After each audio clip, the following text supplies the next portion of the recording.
Well, we begin today with what else but our ongoing national crisis. Now, less than 1 week, folks. In fact, 5 days, 7 hours and counting. That's how much time is left until the end of the world. Scary August 2nd apocalyptic deadline, which, by the way, we've already moved 3 times. And so, despite the fact that raising this arbitrary debt ceiling is something that this country has done like clockwork, in fact, more than 100 times since 1940, our 2 political parties still seem to not to be able to reach any sort of deal. So what exactly is the end game here? I mean, how is this crisis actually going to affect ordinary Americans? And is it even a crisis or just a political show? Now, I don't know about you, but I tend to follow the money when it comes to the truth about economic issues. So let's hear from someone who has boatloads and boatloads of it. Jim Rogers is the co-founder of the Quantum Fund. He's also the author of A Gift to My Children, A Father's Lessons for Life and Investing. Now, earlier, I had a chance to chat with Jim about all the crazy frenzy here in Washington. Take a look at what he had to say. Lucy, may I suggest you stop watching? I know you have to report something because you're on TV, but it's a charade. It's a scam. They're not going to do anything serious. They're going to announce something either the day before, the day of, or the day after, and they're going to say everything is okay. But then 6 months from now, a year from now, America's going to be in worse shape than it is now. They're going to continue to spend and drive us all deeper into debt. We've been doing this for 40 years. It's not going to go anywhere. Now, Jim, to just bolster your point, in fact, we saw White House officials on Thursday evening calling all the top bankers, essentially saying, guys, don't worry, there's not going to be an actual default, even if the debt cap isn't raised. So that begs the question, what's the point? What's the point of this charade? What's the point of, worrying people? I mean, I'm glad I got something to cover here as a journalist, but come on. They're trying to get publicity for themselves. They're posturing. That's what politicians do.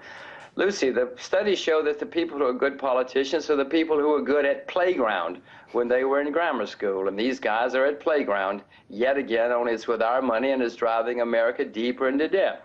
America is the largest debtor nation in the history of the world. It's just getting worse. Lucy, we had something called the Grace Commission 25 or 30 years ago that said we got to stop this. And then they passed a law, Congress, the Gramm-Rudman law, saying no more deficit spending. Well, they've all forgotten that and ignored that. We've been doing this annually for decades. Ignore them. Well, it seems like not only do they have the behavior of toddlers, but they certainly seem to have the memory of toddlers. But, Jim, to go back to something you said earlier, I mean, when you say that even if we do reach this deal, everything looks great for a little while, but 6 months to a year it gets worse, what do you mean when you say it gets worse? I mean, it's easy to talk about these abstract terms, but if you look at the facts, 14.1 million Americans unemployed, over half of all American families live from paycheck to paycheck, more than 44 million are in food stamps. I mean, what's that going to look like for those of us who can't move to Singapore? We're all going to continue to get deeper and deeper into debt. Lucy, they've been spending a lot of money, and the people who've been receiving that money think they're better off, and they probably are. They got more money in their pocket. But the overall situation, Lucy, is getting more and more serious. America's now the largest debtor nation in the history of the world. This cannot go on forever. Yes, eventually the creditors are going to say, listen, no more. That's the end of the line. You think the problems are bad now. You wait till we don't have any more credit. You wait till the currency is collapsing. You wait till interest rates are going through the roof and inflation is going through the roof. It's not going to be a pretty picture. There's going to be social unrest. It's going to be a mess. But we better deal with it. The sooner we deal with it, the better. If we deal with it now or last year or even this year, we might have a hope after some periods of very, very painful periods. Then we can start over. But as you said, Jim, you've been around a long time, and they've been talking about this a long time, and they're not going to take the massive kinds of cuts that they need to take to the spending in order to get the situation under control. So, I mean, what's the future going to look like? Are we going to go back to agrarian economy? I mean, I thought I'd keep teaching my kids science and Chinese. Is it going to be firewood and field plowing? Well, I'm glad you've been attentive, Lucy, because unfortunately it's going to be that way. In 1918, the UK was the richest, most powerful country in the world. Within 3 decades, they were bankrupt and they were bailed out by the IMF. It was not a pretty sight in the UK 3 generations later. We've had a lost decade in America because we refused to deal with reality. Prepare yourself for another lost decade or more, depending on how bad things get down there. Now, Jim, I want to ask you a little more personal question. I know you've talked about this a while. In some ways, you're sort of the all-American golden boy. You were born next door to us here in Maryland, bred in Alabama. What the heck are you doing all the way in Singapore? Are things that bad here in the U.S.? Well, no, I'm still an American citizen. I'm an American voter. I'm an American taxpayer. But, Lucy, the 21st century is going to be the century of Asia, whether we like it or not. I've got 2 little children. I want them to grow up speaking Mandarin, and I want them to know Asia. I think the best skills that I can give them for their lifetimes is Mandarin and Asia. So, I mean, parents do a lot of things for their children. Some people move near sports camps or near other schools. We moved here so our children can grow up speaking Mandarin and knowing Asia.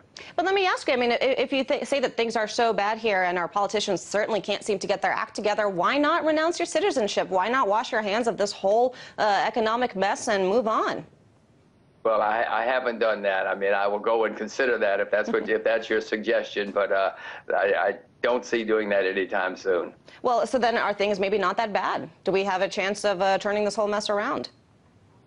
Well, I don't see any chance of our turning it around. We will have rallies certainly along the way, but unfortunately, I don't see, countries that have gotten themselves into this situation, Lucy, never do anything until there's a crisis or a semi-crisis. When we have our crisis or our semi-crisis, and I hope it's years away, but it's probably not, then maybe we will start taking some serious action, or the market will force us to take serious action. So this what we're seeing right now. That's not a crisis. 14.1 million unemployed, 44 million on food stamps. That's not even the tip of the iceberg.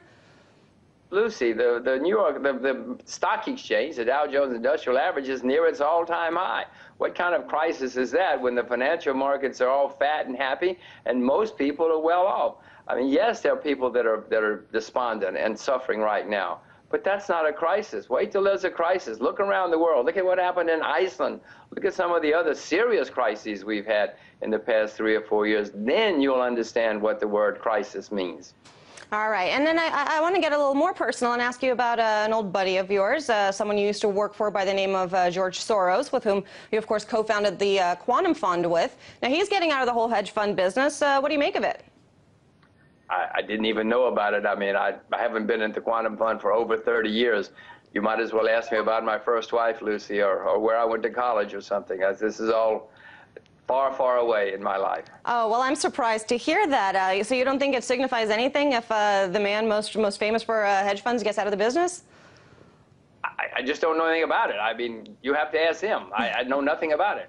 You're telling me something I don't even know. All right, Jim. Well, look, I'm not a rich lady, but let's just say I win the lotto tomorrow. What's your investment advice for me? What should anything here in this country that's worth investing for me? I would not invest in anything, Lucy, unless you know what you're doing. I happen to, the things I own in the U.S., I own the U.S. dollar at the moment. I own commodities in the U.S. But mainly, don't listen to me. Don't listen to people on TV. Listen to yourself. Well, I wouldn't know what to do if I listened to you, because Jim, you're the biggest pessimist when it comes to the dollar. What are you doing owning the dollar there? You're right. I'm one of the most pessimistic people around about the dollar. But everybody's pessimistic on the dollar, Lucy, which is why I own it.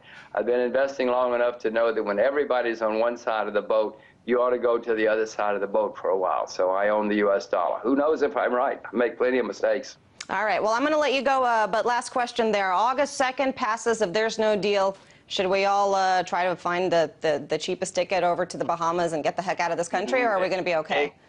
Ignore it. Ignore it. Well, even if they default, quote, default on August 2nd, August 3rd, August 4th, they're going to be back playing the same old games. Go to the playground and play with these guys if that's what you need to do. I know you have to report it, as I said before, but I'm paying no attention. It has no effect on my investment decisions. The market looks ahead to 6 months or a year from now. The market doesn't really care what happens in August. It's looking ahead.